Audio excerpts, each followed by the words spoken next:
Puji Tuhan, Shalom Bapak Ibu Saudara. Luar biasa bahwa Tuhan menyertai kita sampai hari ini. Dan Roh Kudus dari dulu sampai sekarang tetap sama. Dia memiliki satu tujuan, yaitu menyampaikan kabar keselamatan di dalam Yesus Kristus. Ya, ini adalah pekerjaan Roh Kudus Bapak Ibu Saudara. Karena saya yakin setiap orang yang mengaku dan percaya menerima Yesus sebagai Tuhan dan Juru Selamat, ini adalah pekerjaan Roh Kudus. Dan memang setiap orang yang meresponi, setiap hati yang membuka untuk Roh Kudus masuk, untuk menerima Yesus sebagai Tuhan dan Juru Selamat, saya yakin ini adalah pekerjaan Roh Kudus. Dan mereka yang sudah menerima Roh Kudus, yaitu menerima Yesus sebagai Tuhan dan Juru Selamat, mereka akan mendapatkan jaminan hidup yang kekal. Asal Bapak Ibu Saudaraku, mereka tetap setia dan mereka tidak menyangkal. Bahkan mereka tidak menghujat Roh Kudus atau mereka tidak mau bertobat sampai mereka mati. Saya percaya kita semua adalah orang-orang yang setia. Kita adalah orang-orang yang sudah dipilih dan dipanggil oleh Tuhan dan ditetapkan untuk memperoleh hidup yang kekal. Amin Bapak Ibu Saudaraku. Puji nama Tuhan, minggu ini kita kembali belajar tentang pengajaran khusus Yesus bagi murid-muridnya. Ya, kita akan melanjutkan dalam pembacaan di dalam Injil Lukas pasal 12 ayat 11 sampai yang ke-12. Firman Tuhan berkata, apabila orang menghadapkan kamu kepada majelis-majelis atau kepada pemerintah-pemerintah dan penguasa-penguasa, janganlah kamu khawatir bagaimana dan apa yang harus kamu katakan untuk membela dirimu. Sebab pada saat itu juga Roh Kudus akan mengajar kamu apa yang harus kamu katakan. Luar biasa Bapak Ibu Saudaraku. Sekali lagi Tuhan tahu pada zaman itu murid-murid Yesus apa yang akan dihadapi mereka. Tuhan tahu benar ya bahwa mereka harus berani menghadapi kenyataan ketika mereka mengambil keputusan untuk menerima Yesus sebagai Tuhan dan Juru Selamat dan menjadikan ini iman dasar keselamatan. Dan hal itu, saudaraku, berlaku sampai hari ini. Bahkan sampai akhir zaman. Yesus tahu bahwa murid-muridnya sampai akhir zaman akan menghadapi masalah-masalah yang sama. Tekanan, tantangan, bahkan tidak sedikit siksaan. Bahkan sampai mati, Bapak Ibu Saudara. Jadi hal ini harus kita pahami betul. Kenapa dikatakan pengajaran khusus? Karena memang ini adalah pengajaran yang mendasar bagi pengikut Kristus, Bapak Ibu Saudara, sampai akhir zaman. Ya, minggu lalu kita diingatkan untuk kita tetap mengampuni karena Tuhan juga mengampuni siapapun yang melawan dan menentang anak manusia atau melawan Yesus. Mereka yang menghina-hina Yesus, mereka yang menjelek-jelekan Yesus, bahkan tidak mengakui Yesus sebagai Tuhan. Tuhan masih tetap mau mengampuni. Selama masih ada kesempatan untuk mereka bertobat, untuk mereka mengakui bahwa Yesus memang adalah Tuhan, Dia adalah anak Allah, Dia yang menjadi manusia, Dia yang menjadi penebus dosa bagi seluruh umat manusia. Ketika mereka percaya, saya percaya dan sungguh sangat yakin mereka akan diampuni. Ini pengajaran yang luar biasa. Ya, jika Yesus saja dihina, dicaci maki, Dia tetap mengampuni. Kita pun belajar untuk bisa mengampuni. Amin Bapak Saudaraku. Ya, kita mungkin dihina, dijelek-jelekan karena kita percaya dan mengikut Yesus, kita tetap harus mengampuni. Dan Tuhan mengajar kita supaya kita hidup di dalam kasih. Ini sebagai dasar untuk kita memahami betul pengajaran khusus Yesus ini. Dan jangan, sekali lagi saya ingatkan, sedikit saya ulang, supaya kita jangan menghujat. Selama kita masih hidup di dunia ini adalah kesempatan untuk kita memperoleh anugerah, yaitu keselamatan. Dan keselamatan itu harus kita betul-betul kita jaga, kita pertahankan sampai Tuhan menjemput kita, Bapak Ibu Saudara. Hidup dalam kebenaran Tuhan tentunya, hidup dalam kebenaran firman Tuhan tentunya. Dan saya yakin ketika kita menjadi orang-orang, murid-murid yang taat, murid-murid yang setia sampai akhir, kita akan menerima janji Tuhan, yaitu hidup yang kekal. Amin Bapak Saudaraku. Di minggu ini kita akan belajar di bagian yang terakhir, yaitu bagian yang keempat, tentang pengajaran khusus bagi murid-murid Yesus. Dan hal ini berhubungan dengan peran Roh Kudus.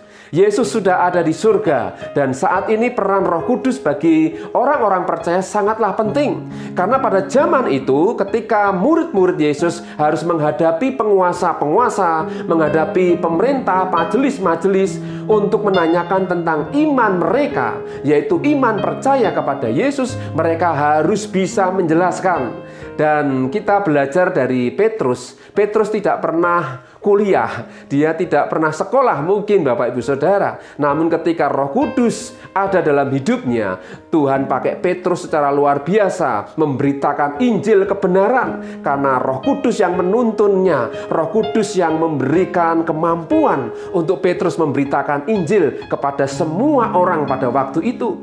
Dan hal ini juga diberikan kepada murid-murid Yesus, kepada semua yang percaya kepada Yesus pada zaman itu, supaya mereka tidak takut lagi, karena Roh Kudus akan menjadi pembela. Amin. Sehingga kita sebagai orang percaya, orang Kristen, ya agama tidak perlu dibela. Siapapun yang menghina, menjelek-jelekan, kita tidak perlu membela. Karena Tuhan adalah pembela kita sendiri. Dan kuasa Roh Kudus yang akan bekerja menjamah dan mengingatkan mereka. Kita hanya berdoa dan mengampuni. Amin, Bapak Ibu Saudaraku. Luar biasa. Sekali lagi hal ini disampaikan Yesus kepada murid-muridnya, supaya mereka tidak perlu takut, tidak perlu khawatir. Jelas ayat yang ke-11 dikatakan, apabila orang menghadapkan kamu kepada majelis-majelis atau kepada pemerintah-pemerintah dan penguasa-penguasa, janganlah kamu khawatir. Bagaimana dan apa yang harus kamu katakan untuk membela dirimu. Jadi sekali lagi Bapak Ibu, selama kita tinggal dalam kebenaran, selama hidup kita benar di mata Tuhan, dan kita yakin bahwa kita dalam pemeliharaan kuasa Tuhan, kita tidak perlu khawatir Bapak Ibu Saudara. Karena Tuhan yang akan memberikan kita kemampuan. Ya, ini adalah karya Roh Kudus. Sehingga saya berikan poin yang pertama, Roh Kudus yang mengajar dan mengingatkan. Ketika kita dihadapkan oleh orang-orang yang ingin meminta pertanggungan jawab tentang iman kita, kita jangan khawatir, tapi kita justru dengan semangat dan gairah dan percaya. Roh Kudus yang memberikan pengajaran, Roh Kudus yang akan mengingatkan kita. Amin, Bapak Ibu Saudaraku. Dalam Yohanes 14 ayat 26 mengatakan, tetapi penghibur, yaitu Roh Kudus, yang akan diutus oleh Bapa dalam namaku, dialah yang akan mengajarkan segala sesuatu kepadamu dan akan mengingatkan kamu akan semua yang telah kukatakan kepadamu.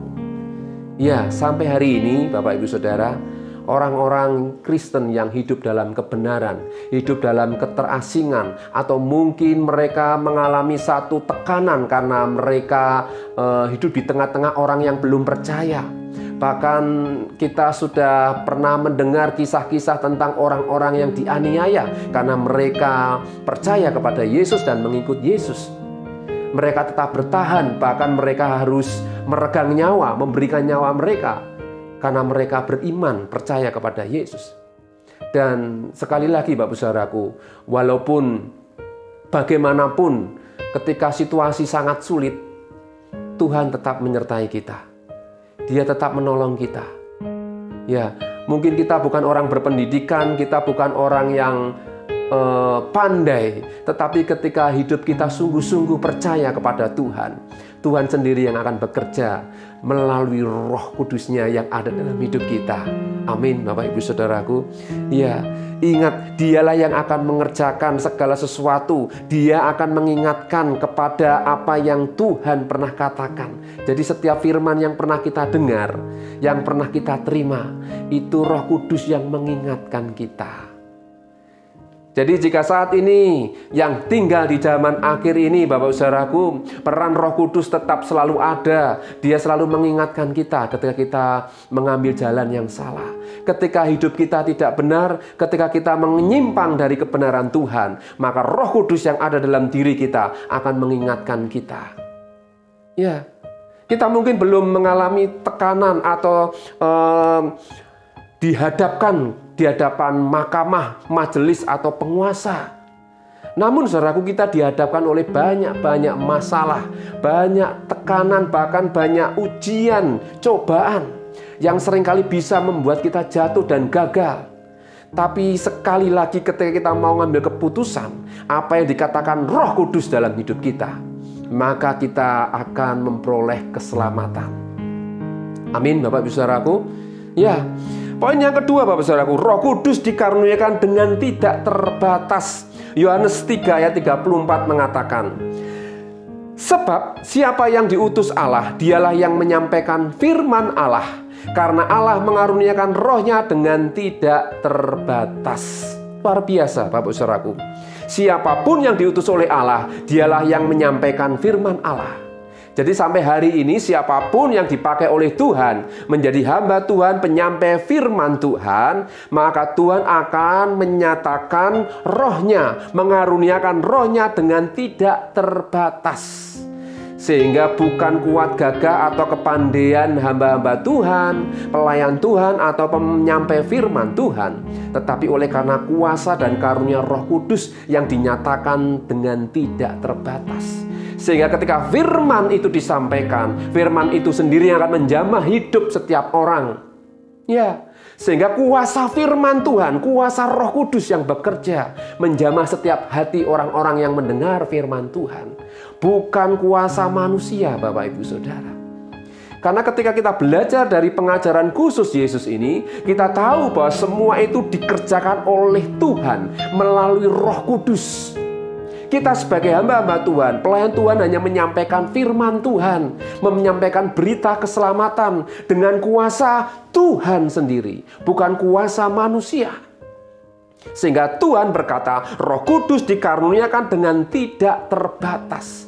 Sehingga membuat orang-orang yang mendengar berita firman, mereka bisa bertobat, mereka berbalik dari jalan yang salah menuju kepada jalan kebenaran. Itu karena kuasa Roh Kudus, Roh Allah, Roh kebenaran. Amin, Bapak Ibu Saudaraku. Sehingga banyak orang-orang yang sekali lagi bertobat dan percaya kepada Yesus, itu karena pekerjaan Roh Kudus. Murid-murid Yesus hanya menyampaikan dengan otoritas Tuhan, kuasa Tuhan, sehingga mereka yang mendengar, mereka akan dijamah oleh Roh Kudus. Dan hari ini barang siapa yang mendengar firman Tuhan, jangan keraskan hatimu.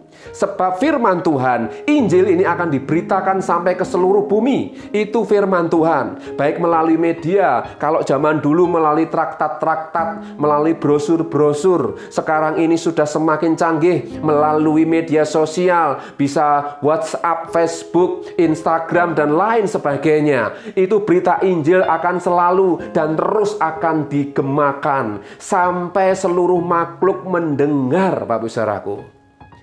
Sampai hari ini firman Tuhan akan terus disampaikan. Berita Injil keselamatan akan terus didengungkan sampai Tuhan Yesus datang kedua kali. Dan hari ini Bapak Ibu Saudaraku, saya rindu ketika kita mendengar firman Tuhan, bukalah hatimu dan dengarkan bahwa Yesus mengasihi engkau. Yesus ingin menyampaikan, yaitu kabar baik, kabar keselamatan. Barang siapa yang percaya kepadaku, mereka tidak akan binasa, melainkan beroleh hidup yang kekal. Ini adalah janji Tuhan, Bapak Ibu Saudaraku. Jadi pengajaran khusus bagi murid-murid Yesus pada bagian minggu ini, bagian yang terakhir, yaitu kita tidak boleh khawatir, kita tidak usah takut tentang apa yang akan kita sampaikan. Sebab Roh Kudus sendiri yang akan menuntun kita, yang akan menjadi pembela kita, yang akan menyatakan menurut kuasanya dengan kata-kata Tuhan sendiri. Sehingga mereka yang mendengar akan percaya.